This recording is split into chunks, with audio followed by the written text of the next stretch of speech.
الحمد لله وكفى وسلام على عباده الذين اصطفى أما بعد فأعوذ بالله من الشيطان الرجيم بسم الله الرحمن الرحيم وأقيموا الصلاة وآتوا الزكاة وقال تعالى إن المبذرين كانوا إخوان الشياطين وقال رسول الله صلى الله عليه وسلم من ترك الصلاة فقد كفر أو كما قال رسول الله صلى الله عليه وسلم الحمد لله الحمد لله আল্লাহ তাআলার মেহেরবানি আল্লাহ রাব্বুল আলামিন আমরা আখিরি উম্মত অনেক কমজোর, এই জন্য আল্লাহ তাআলা আমাদের জন্য অনেক কিছুকে সহজ করে দিয়েছেন। দিনকেও সহজ করে দিয়েছেন, দুনিয়াকেও সহজ করে দিয়েছেন।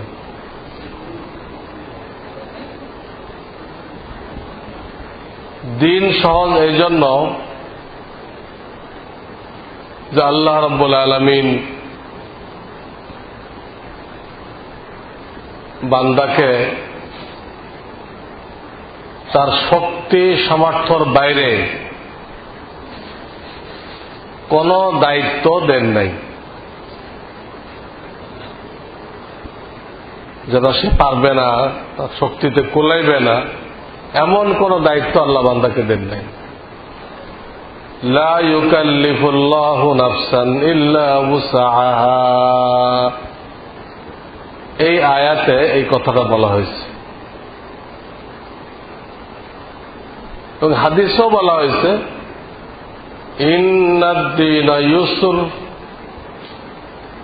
দিন সহজ। আমরা জানি না, এই জন্য অনেক ক্ষেত্রে আমাদের কাছে কঠিন মনে হয়, অনেক কিছু কঠিন মনে হয়। ইসলামের এই হুকুমটা খুব কঠিন, কিন্তু যদি উলামায়ে কেরামের সোহবতে থেকে ইলম শেখা যায়, আমল শেখা যায়, তো দেখা যাবে কোনটাই কঠিন না। বান্দার তবিয়াতের যেটা চাহিদা, স্বভাবের যেটা চাহিদা, স্বভাবগত যেটা করতে হবে, ওইটাই দিনের নির্দেশ। স্বভাবগতভাবে তাকে যা করতে হবে, তার স্বভাবের চাহিদা, খানা খাও, এই খানাটা নবীর তরিকায় খাওয়া, এটাতে ইবাদত। তার স্বভাবের চাহিদা ঘুমানো, ঘুমাও, নবীজির তরিকায় ঘুমাও, ইবাদত। তার স্বভাবের চাহিদা উযু ইস্তেনজা, যাও ইস্তেনজায় নবীজির তরিকায়, মাথা ঢেকে যাও, জুতা স্যান্ডেল পরে যাও, দোয়া পড়ে যাও, ইবাদত। তার স্বভাবের চাহিদা শরীর চর্চা, তা নাহলে শরীর টেকে না। তাকে আপনি বসায় রাখলেন তো শরীর অকেজ হয়ে যাবে। গাড়ি বসায় রাখলে যখন নষ্ট হয়ে যায়, নষ্ট হয়ে যাবে। আল্লাহ এর জন্য বিভিন্ন ইবাদত দান করছেন। ওই ইবাদত দ্বারা শরীর টিকে থাকার জন্য যা দরকার হয়ে যেতেছে। বিশেষ করে হজ উমরাতে শরীর টিকে থাকার জন্য যে মেহনত দরকার তার কমপ্লিট নিসাব রাখছেন এখানে। আপনি তওয়াফ করেন, আপনি হাইটে মক্কা থেকে মিনা যান, মিনা থেকে আরাফায় যান, আবার আরাফা থেকে মিনায় আসেন। একদিকে জবরদস্ত ইবাদত, আর একদিকে আপনার আমার শরীর মজবুত হওয়ার জন্য তো সাংঘাতিক উপকারী। শরীর মজবুত হইলে তো সে ইবাদত করতে পারবে, আল্লাহ দ্বীনের জন্য বহু খেদমত আঞ্জাম দিতে পারবে। তো মানুষের স্বভাবে যেটা চাহিদা ছিল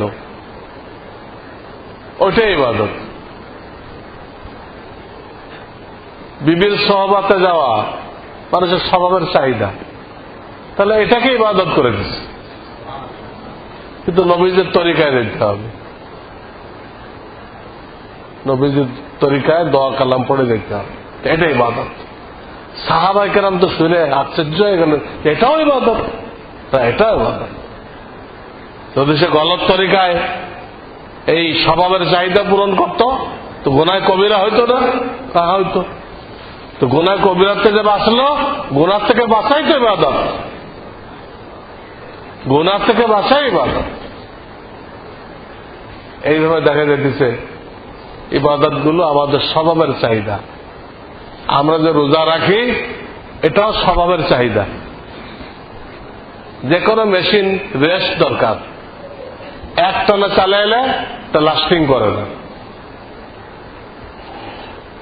পাকস্থলী সারা বছর ডিউটি করতেছে, এর কোনো রেস্ট নেই, এরও রেস্টের দরকার। কাজেই স্বভাবের চাহিদা ছিল একে একটু রেস্ট দেওয়া। আল্লাহ ওই রেস্টটাও রোজার মাধ্যমে দিয়ে দিচ্ছেন। বিশাল ইবাদত রোজা, যার বিনিময়ে আল্লাহ নিজে হাতে দিবে। হয়ে গেল। আবার আপনার স্বভাবের চাহিদা ছিল পাকস্থলীকে রেস্ট দেওয়া, যাতে সে পুরা শক্তি নিয়ে আবার কাজ করতে পারে। তো বান্দার চাহিদাকে আল্লাহ ইবাদত বানাই দিচ্ছেন, যদি সে বুঝে। বান্দার চাহিদাকে তওয়াব করার পরে মানুষের চাহিদা হয় পানি পান করার, গলা শুকায় যায়, তো তখন ওইটাই ইবাদত।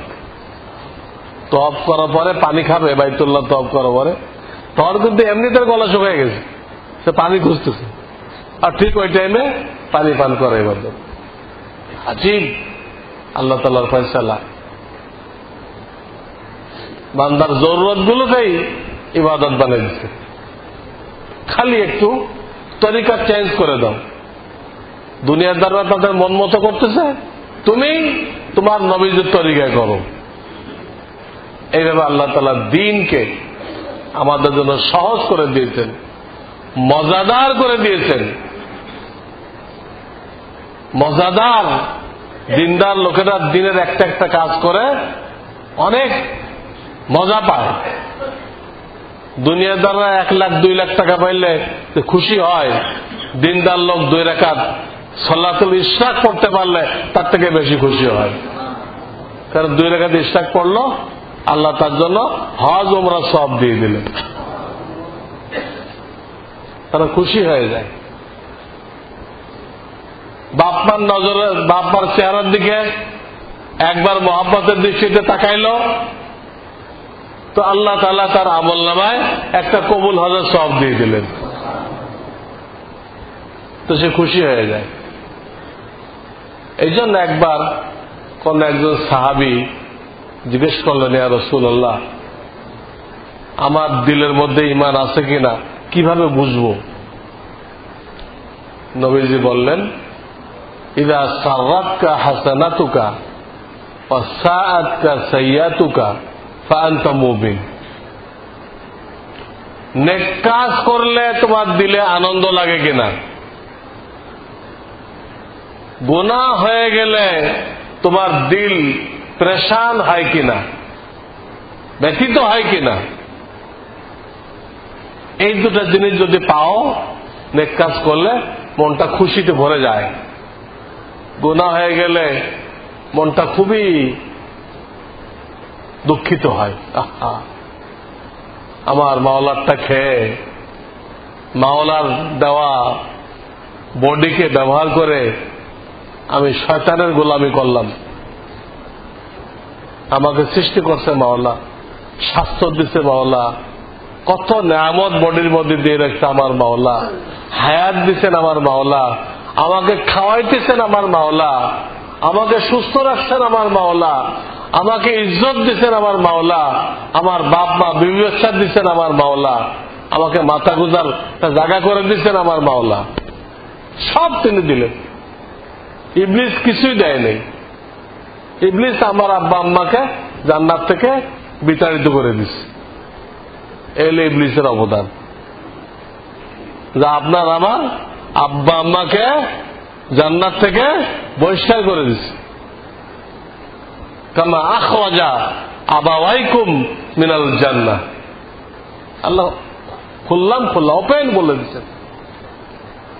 আমরা আল্লাহর নেয়ামতের মধ্যে ডুবে সেই ইবলিসের হুকুম পুরা করতেছি। এর জন্য দিলে ব্যথা লাগার দরকার। এইটা হলে এটা ঈমানের আলামত পাওয়া গেল। ঈমান দেখা যায় না, যেটা দেখা যায় না তার আলামত থাকে, যেটা দেখা যায় না তার আলামত থাকে। আলামতে প্রত্যেকে নিজেকে নিজে পরীক্ষা করতে পারি, আমার হালাত কি, নেক কাজ করে আনন্দ পাই কিনা, গুনাহ করলে আমি পরেশান হয়ে যাই কিনা।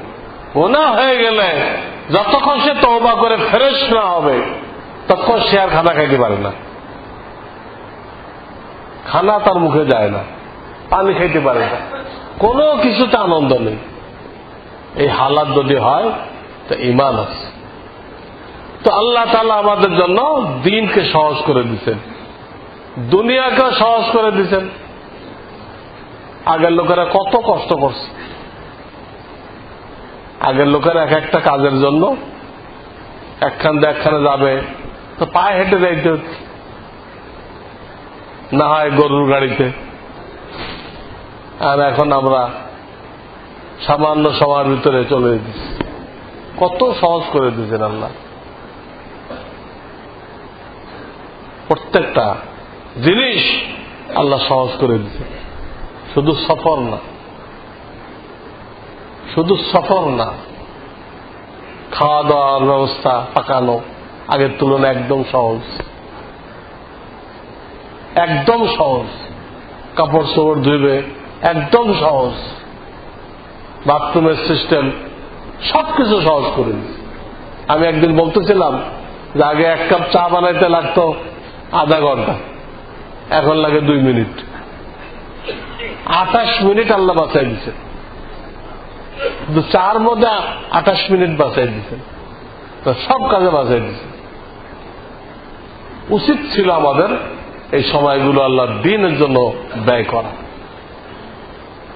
কিন্তু আমরা শয়তানের সাথে মোকাবেলা করে পারি নাই।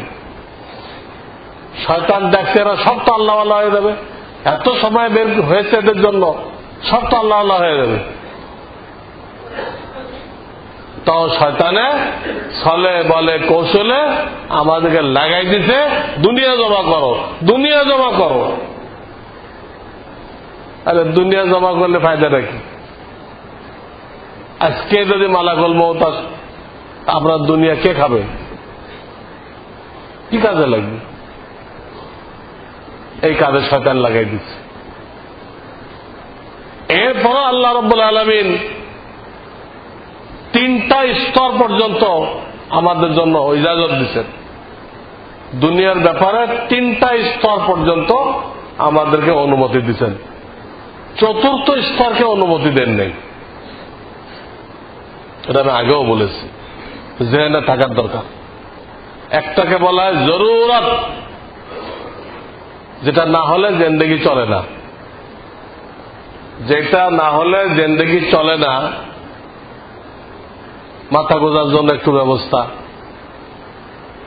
ঘুমানোর জন্য কিছু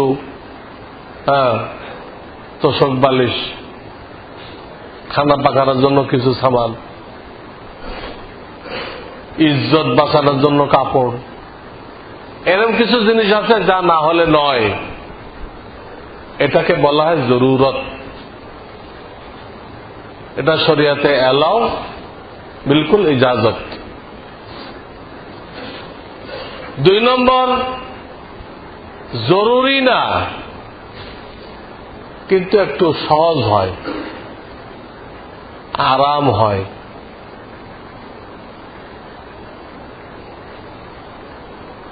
আমাদের তো আরাম হয়, এটাকেও শরিয়াতে অনুমতি দিছে। একে বলে আসায়েশ। আসায়েশ এটা জরুরি কিছু না, তো থাকলে সহজ হয়। যেমন ঘরে একটা ফ্যান লাগাইলো, তো গরমের দিনে একটু শান্তি মতো নামাজ পড়া গেল, ঘুমানো গেল। হাজারো লোকের ফ্যান নেই, কারেন্টও পৌঁছে নেই, তো এটা ছাড়াই চলতে আছে। এটা জরুরি হইতো তো তারা চলতে পারত না। তো এটাকে বলা হয় আসায়েশ। ফ্যান, ফ্রিজ, এরকম কিছু সামান এর মধ্যে দাখেল, এটা আল্লাহ তাআলা অনুমতি দিয়েছেন। 3 নম্বর, আরায়েশ। সেটা আটো নিচের দরজা, অর্থাৎ জরুরিও না, ওটার দ্বারা শরীরের কোনো শান্তিও পৌঁছে না, তো নিজের কাছে ভালো লাগে, নিজের কাছে ভালো লাগে। সে বাইতুল্লাহ শরীফের একটা ছবি টাঙিয়ে রাখছে, মদিনার মসজিদের একটা ছবি টাঙিয়ে রাখছে, একটা সুন্দর ঝর্ণার একটা ছবি রাখছে, তো সুন্দর ফুলের একটা ছবি রাখছে। কোন প্রাণী না, প্রাণীর ছবি তো হারাম, ওই ঘরে তো রহমতে ফেরেশতাই আসবে না। এটাও শরিয়াতে আল্লাহ করছে। তার নিজের কাছে ভালো লাগে, নিজের কাছে ভালো লাগে, এই পর্যন্ত এলাও। জরুরত, আসায়েশ, আরায়েশ। 4 নম্বর স্তরটা শরিয়াতে হারাম করে দিছে নুমায়েশ। এই 3টার বাইরে, জরুরিও না, আরামও হয় না, নিজের প্রশান্তিও নেই এখানে। এটা শুধু নিজের প্রভাব বিস্তার করার জন্য, বাংলাতে বলে ফুটানি দেখানোর জন্য সে কিছু সামান রাখে, তাতে মেহমানরা দেখলে বুঝতে পারে তিনি সাংঘাতিক উঁচু স্তরের লোক। ওনার ঘরে এক একটা জিনিস এরকম আছে, কোনটা আমেরিকার থেকে আসছে, কোনটা কানাডা থেকে আসছে, কোনটা লস অ্যাঞ্জেলস থেকে আসছে। মেহমানরা জানে এটা কোথায় পাওয়া যায়।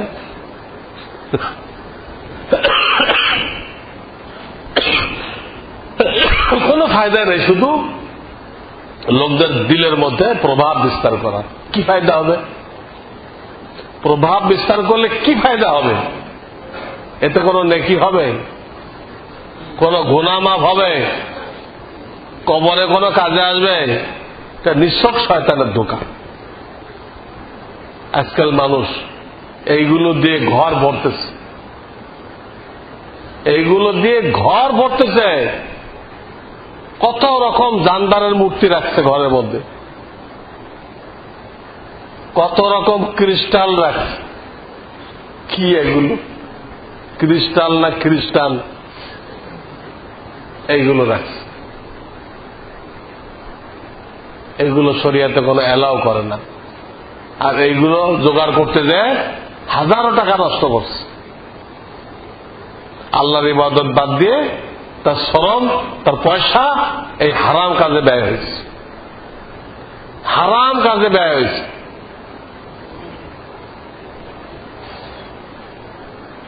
আর কিছু তো আরো মারাত্মক, নমাজ থেকেও মারাত্মক কিছু সামান আছে যেটা হলো গোনার সামান, তা আরো মারাত্মক। যেমন ঘরে ঘরে টেলিভিশন ঢুকছে, ঘরে ঘরে মানে আমাদের কলবে কলবে টেলিভিশন, প্রথম কলবে ঢুকে পরে ঘরে ঢুকে। ভিসিআর, গিটার, নানান রকম বাদ্যযন্ত্র,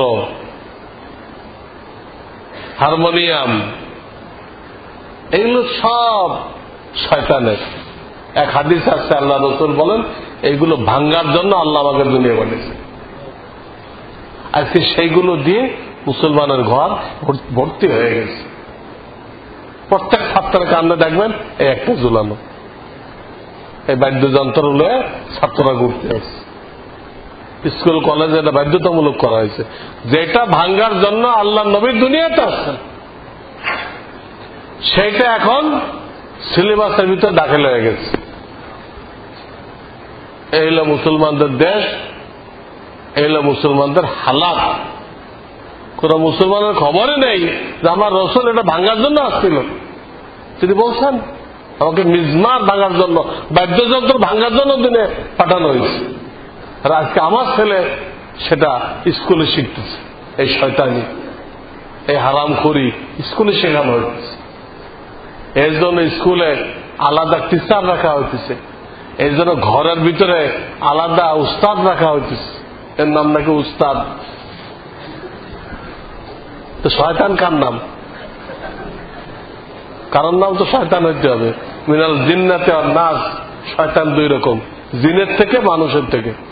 এই মানুষ শয়তান কোনটা? এই হলো তামাশা দুনিয়া। তো আল্লাহ তাআলা আমাদের সময় বরকত দিচ্ছিলেন, আমরা অনেক কিছু করতে পারতাম, তা আমরা এই সমস্ত নাজায়েজ কাজের মধ্যে ডুবে, এর মধ্যে জড়ায় দুনিয়ার আরামও নষ্ট করতেছি। এগুলো যারা করে তারা 3টার আগে ঘুমায় না, তো দুনিয়ার শান্তিও নষ্ট হল, আর আখেরাত তো গেলই। দুনিয়াও গেল, আখেরাতও গেল। খসিরাত দুনিয়া ওয়াল আখিরাহ, দুনিয়াও ধ্বংস হলো, আখেরাতও ধ্বংস হলো। ছেলে মেয়েদের যে ব্যাপক মেলামেশা,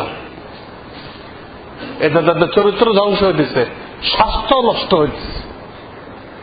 দাম্পত্য জীবনে এরা সম্পূর্ণ ব্যর্থ, এদের সংসার টিকবে না।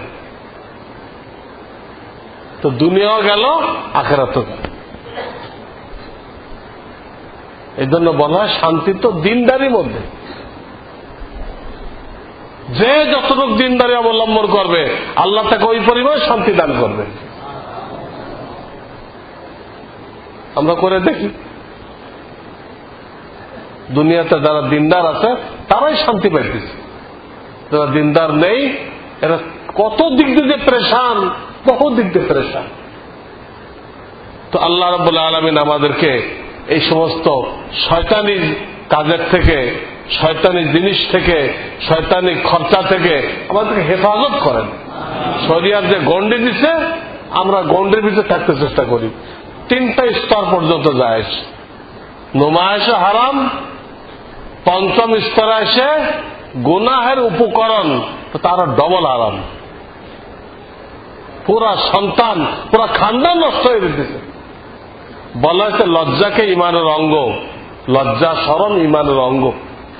আজকে টেলিভিশন দিয়ে লজ্জা শরম শেষ, বেহায়ার চরম, বেহায়ার চরম। একজন ছিল মহিলারা পুরুষদের একদম সাইড হয়ে যেত, এখন আর একদম পুরুষের ভিতর দিয়ে ঢোকে। তোমরা শোনা দাও, তাদেরকে এইভাবে শেখানো হয় তোমরা বীরের মতো চলবা, তোমরা নিঃসংকোচে চলবা। তাদেরকে ট্রেনিং দেওয়া, এটাই কাফেরদের কাজ। আমাদের মেয়েরা ওটাই শিখতেছে, শিখে ইহুদি খ্রিস্টানদের ওয়ার্কার হিসেবে কাজ করতেছে। মুসলমানদের মেয়েরা ইহুদি খ্রিস্টানদের ওয়ার্কার হিসেবে কাজ করতেছে, তাদের পক্ষে কাজ করতেছে, কারণ তাদেরকে দ্বীনের তালিম দেওয়া হয়নি। আমাদের উপরে ফরজ ছিল দ্বীনের তালিম দেওয়া। তো আল্লাহ তাআলা আমাদেরকে শরীয়তের গণ্ডি রক্ষা করার তৌফিক দান করেন। দু একটা মসলা বলে দিচ্ছি। গত জুমাতে উজুর মসলা বলা হয়েছিল, আজকে মসলা বলতেছি। তাকবীরে তাহরিমার সময় আমরা খেয়াল রাখব, আমাদের তাকবীর যেন ইমামের আগে শেষ না হয়। শুরুতে যে তাকবীর, এই তাকবীরটা যেন ইমামের আগে শেষ না হয়, ইমামের পরে শেষ হয় যেন।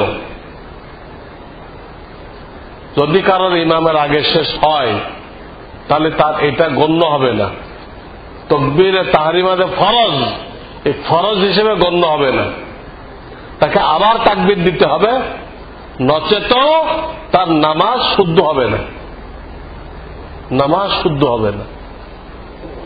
এটা আমরা খেয়াল রাখি, আমাদের তাকবীর জন্য পরে হয়। এই জন্য উত্তম ব্যবস্থা হলো ইমাম যখনই শেষ করবে তার পরক্ষণে আমরা শুরু করব। ইমাম যখনই শেষ করবে তখনই আমরা শুরু করব। তো এই ক্ষেত্রে আগে শেষ হওয়ার কোনো সুযোগ নেই, একটা মসলা। 2 নম্বর, তাকবীরে তাহরিমার সময় নামাজের দিকে মনোযোগ থাকা, যেটাকে খুশু বলে, খুশু খুজু, এটা ফরজ। এটা ফরজ, বাকি নামাজে তো দরকার, নামাজে রূহ, কিন্তু ফরজ না। খুশু খুশু খুশু সম্পূর্ণ নামাজে ফরজ করা হয় নাই, কারণ নামাজই হতো না। আল্লাহ দয়া করে আমাদের সবার নামাজ যাতে বাতিল না হয়, এই পুরা নামাজে ফরজ করে নাই। কিন্তু তাকবীরে তাহরিমার সময় খুশু খুশু থাকা, নামাজের কথা মনে থাকা, আমি নামাজ পড়তেছি, অমুক নামাজ পড়তেছি, তা ফরজ। তা না হলে তার নামাজই হবে না। বেখেয়ালিতে যদি কেউ তাকবীরে তাহরিমা প্রথম তাকবীর দেয়, নামাজের কথা মনে নেই, তখন সে অন্যটা চিন্তা আছে, সবার সাথে সে হাত তুলছে, আল্লাহ আকবারও বলছে, কিন্তু তার মাথায় অন্য চিন্তা, এই লোকটার নামাজ হবে না, ফরজ তরক করছে। 3 নম্বর মাসলা, এটা আজকে শেষ। আমরা যদি দেখি যে ইমাম এমন টাইমে আসছি যে ইমাম রুকুতে চলে গেছে, তখন আমরা কিভাবে শরীক হব? খুব খেয়াল করবেন, রুকুতে শরীক হইতেছে। অনেকে বলে ফাতিহা না পড়লে নামাজ হবে না, তাদের এইখান থেকে নসিহত হাসিল করতে হবে যে এই লোকটা তো ফাতিহা পড়তে পারতেছে না, তো এর নামাজের কি হবে? এরা বিভ্রান্তি ছড়ানো হইতেছে, ফাতিহা না পড়লে নামাজ হবে না, মুসাল্লিদের পড়তে হবে। তো এই বিচারা যে রুকুতে শরীক হইতেছে, কখন ফাতিহা পড়বো? গলত কথা। এই লোকটার দায়িত্ব হলো সে প্রথম একটা তাকবীর দিবে দাঁড়ানো অবস্থায়, আল্লাহু আকবার দিয়ে হাত ছেড়ে দিবে, বানবে না। দ্বিতীয় আটটা তাকবীর দিয়ে সে রুকুতে চলে যাবে। যদি দ্বিতীয় 45 ডিগ্রির ভিতরে ইমামের সাথে তার কানেকশন হয়ে যায়, তো সে রাকাত পেয়ে গেল। যাওয়ার সময় যে 45 ডিগ্রি, ওটাতে না, ওর পরবর্তী রুকুর থেকে দাঁড়ানো পর্যন্ত 90 ডিগ্রি, তো দাঁড়ানোর সাথে যে 45, এটা না, ওঠার সময় যে 45, ওই 45-এর মধ্যে যদি ইমামের সাথে তার কানেকশন হয়ে যায়, যাইতেছে সে উঠতেছে ওই দ্বিতীয় 45-এর মধ্যে, তাহলে সে রুকু পেয়ে গেছে, রাকাত পেয়ে গেছে। অনেকে যে বলে 1 তাসবিহ পরিমাণ রুকুতে যাই পাইতে হবে, এর কোনো ভিত্তি নেই। তো রুকুতে যাইতে হবে যে 1 তাসবিহ পরিমাণ ইমামের সাথে পাইতে হবে, এটা একটা গলত মাসলা প্রসিদ্ধ হয়ে গেছে। এর থেকে কমে রাকাত পাওয়া যায়। এই মসলাটা না জানার কারণে সমস্যা এই হয় যে একটা লোক রাকাত পেয়ে গেছে, কিন্তু মাসলা ভুল জানার কারণে সে রাকাতটা ধরতেছে না, সে উঠে আবার পড়তেছে। তখন তার 4 রাকাত হলো নামাজ কয় রাকাত হয়ে যেতেছে? 5 রাকাত হয়ে যেতেছে, যেটা কবুল হবে না। তাহলে কোন স্তরে রাকাত পাওয়া যায় এই মাসলাটা ক্লিয়ার বুঝতে হবে, যাতে রাকাত বেড়ে না যায়। ইমাম উঠতেছে, মাঝামাঝির মধ্যে যদি আপনি পৌঁছতে পারেন, ইমাম যে অবস্থা আছে আপনি ওই অবস্থায় হয়েছেন, হয়ে তারপর রুকুতে গেছেন, যাই একা রুকু করে ওঠেন, ইমাম তো উঠে যাবে, আপনার শুধু কানেকশনটা হয়ে গেলে পরে আপনি একা রুকু করেন, করে উঠে আসেন, রাকাত হয়ে গেল। তো আমি এরকম কিছু কিছু মাসলা বলতে থাকবো, আমরা নিজেরা বুঝতে চেষ্টা করি, অন্য ভাইদের কাছে দাওয়াত পৌঁছায় দেই। গত জুমায় আর একটা কথা বলা হয়েছিল, আমাদের এই মাদ্রাসার মসজিদের কমিটি আপনাদের শান্তিমতো নামাজ পড়ার জন্য উদ্যোগ নিয়েছেন যে আইপিএস এর ব্যবস্থা করবে। এর জন্য আমি আপনাদের কাছে দাওয়াত দিয়েছিলাম যে আপনারা যে যতটুকু পারেন এই আইপিএস এর ব্যাপারে সহযোগিতা করেন। তো আমাকে সেক্রেটারি সাহেব রিপোর্ট দিলেন যে উনি 2600 টাকা পেয়েছেন, লাগবে 1,26,000